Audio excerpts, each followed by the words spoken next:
Ngjarja e rënë në Argostolit të Kefalonis po merr përmasa edhe më tronditëse, teksa hetimet zbulojnë detaje që rëndojnë mbi personat që ndodheshin pranë 19-vjeçares shqiptare në momentet e fundit të jetës së saj. Sipas burimeve hetimore, të rinj që e shoqëronin vajzën dyshohet se jo vetëm nuk i erdhën në ndihmë, por u përpoqën të distancoheshin nga ajo, duke pretenduar para kalimtarëve dhe më pas edhe para autoriteteve se nuk e njihnin. Edhe pse ajo ndodhej pa ndjenja pranë tyre, ata mbajtën të njëjtin qëndrim. Një prej të përfshirëve ishte shqiptar.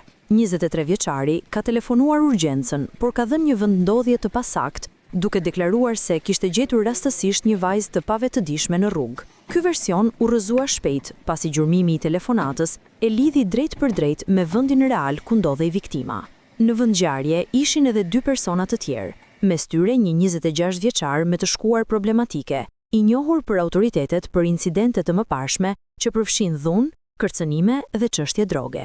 Ai rezulton të ketë qenë dikur sportist në peshëngritje, por tashmë nuk ka më lidhje me aktivitetin sportiv. Dëshmit tregojnë se pasi gjendja e 19 vjeçares u përkeqësua, ajo është nxjerrë jashtë nga godina dhe është lënë në një park aty pranë. Pamje filmike dyshohen se dokumentojnë momentin kur ajo transportohet në krah nga një prej të rinjve.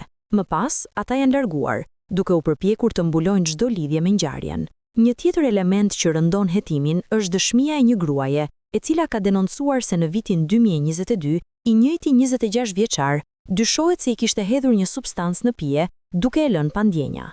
Sipas saj, edhe raste të tjera të ngjashme mund të ekzistojnë. Autoritetet po analizojnë komunikimet nga disa pajisje elektronike për të rindërtuar me saktësi çfarë ndodhi atë natë. Rasti ka shkaktuar reagjime të forta dhe ka tronditur opinionin publik në Greqi dhe më gjerë, ndërsa pritet që hetimet të zbardhin përgjegjësitë konkrete të secilit prej të përfshirëve.